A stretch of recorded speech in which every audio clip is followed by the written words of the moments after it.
Allah takdirkan kita pagi ini bangun pukul berapa, semua itu berdasarkan usaha kita. Tak bolehlah pula kita kata, ya Allah, Allah dah takdirkan aku tak sempat tahajud hari ni. Sedangkan kita dah terkejut berapa kali, tapi kita tutup, kita tangguh, kita tarik selimut. Oh, sedapnya tidur. Subhanallah.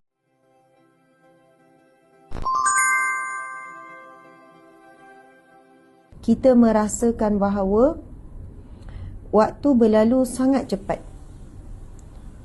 Ramadan pada tahun ini juga datang dengan sangat cepat. Kita rasa baru saja lepas Ramadan sekian-sekian, jumpa Ramadan lagi.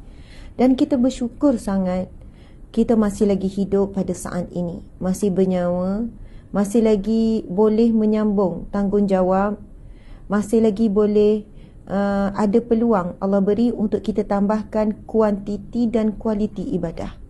Marilah sama-sama kita meletakkan rasa penyesalan. Sebab biasanya penyesalan itu akan memberikan suntikan tindakan, semangat. Penyesalan itu akan membuatkan kita rasa nak berubah. Orang yang tak rasa menyesal, dia susah nak ada perubahan. Cuba kita muhasabah masing-masing. Bayangkan kualiti Ramadan kita yang semalam. Dari sudut solat fardu, di awal waktu ke tidak, tenang ke tidak, jemaah ke tidak.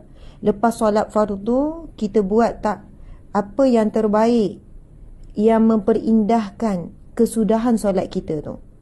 Sebab ia juga akan menentukan bagaimana kesudahan kita hidup nanti.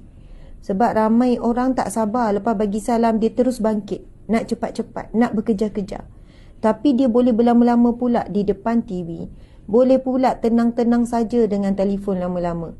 Tapi bila lepas solat tak tenang, tak boleh nak duduk berlama-lama di atas sejadah, nak bekerja urusan demi urusan.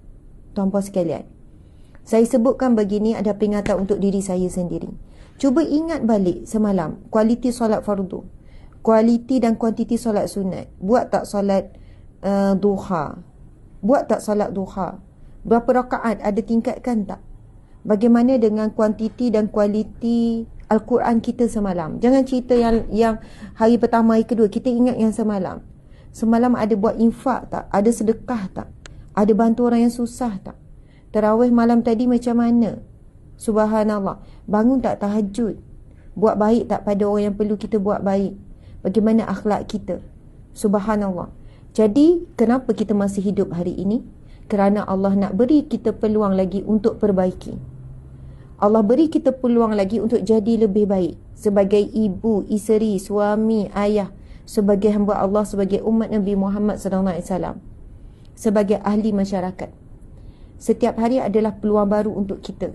Bahkan jika kita menyesali apa yang kita lakukan hari yang sebelumnya, lalu kita minta ampun dengan Allah, Allah boleh padam. Umpama kita tak buat pun kesalahan-kesalahan tu. Subhanallah. Manusia mungkin akan ingat, dia akan ungkit balik. Ingat tak apa yang kamu buat, kesiapan kamu pada tahun lepas? Ingat tak masa mula-mula kamu start dulu kerja di sini? Manusia kadang ungkit. Ingat tak wahai anak? Ingat tak wahai suami mula kahwin dulu? Tapi Allah Subhanahu Wa Taala tidak. Apabila Allah memaafkan dan mengampuni hambanya, maka Allah akan memadam umpama tidak melakukan. Jadi ramai juga yang tanya, Ustazah macam mana ya nanti di akhirat kelak? Adakah dosa-dosa yang kita dah minta ampun akan dihisap lagi? Akan dibentangkan lagi? Tidak. Dia dipadam oleh Allah umpama tidak pernah melakukannya. Tapi manusia akan ingat kesilapan kita. Tetapi Allah memadamkan umpama kita tidak melakukan. Jadi, bangun kita pada hari ini. Jadilah orang yang baru. Bernafaslah udara yang Allah berikan dengan kesyukuran. Berjalanlah dengan rasa sedar bahawa kita sedang berjalan di atas muka bumi Allah. Sebagai hamba Allah, bukan sebagai hamba dunia. Dan kita sedang memijak bumi Allah yang sementara. Dan kaki ini akan terus melangkah ya Allah, untuk berjuang di bumi sementara ini menuju kepada syurga yang abadi. Berjalan dengan sedar, bernafas dengan sedar, bergerak dengan sedar, bahawasanya semua pergerakan kita ini adalah dengan izin Allah. Bahawa semua apa yang sedang kita lalui ini adalah sedang mengikut takdir Allah. Takdir Allah.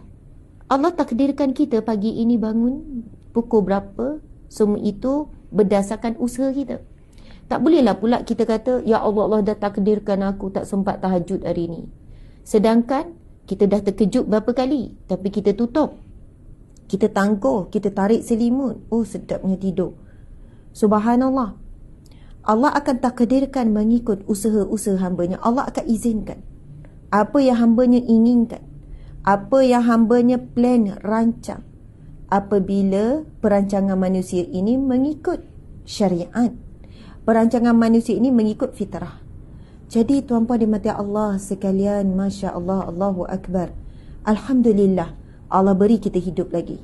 Anda masih boleh nampak saya, dan saya masih boleh merasai kehadiran anda walau di mana berada. Allahu Akbar, Subhanallah, Allahu Akbar. Muslimin muslimat mata Allah sekalian, Masya Allah, kalaulah rasa blur, perubahan apa nak buat hari ni, saya nak beri cadangan ni.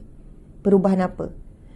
Apa cerita yang berlaku sebelum sekarang, sebelum saat ini. Bukan saya kata tak penting apa yang dah berlalu, tapi lebih penting adalah waktu sekarang. Waktu sekarang adalah lebih penting dan dia bakal menentukan kita pada masa depan. Yang berlalu sama ada tutup dengan syukur kalau ia baik, ataupun tutup dengan rasa tersungkur.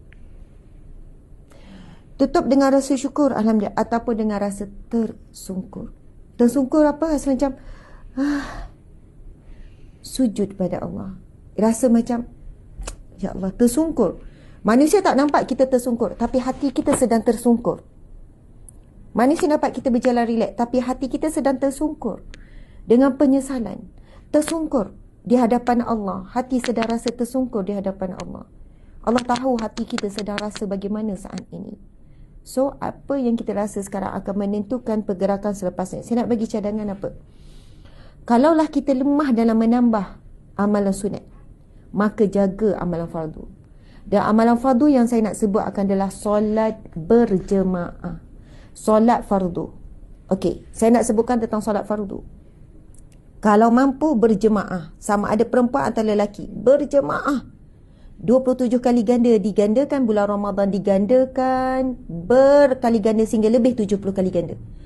Nabi SAW bersabda, amalan sunat digandakan ataupun diangkat umpama amalan fardu.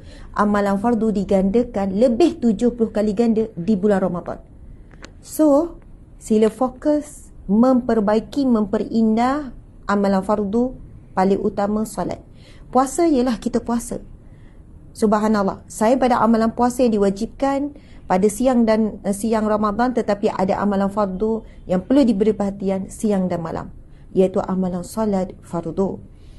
Cuba sedaya upaya sebelum azan, kita dah jangka 10 minit lagi zuhur, 20 minit lagi zuhur, kita dah ambil wuduk siap-siap.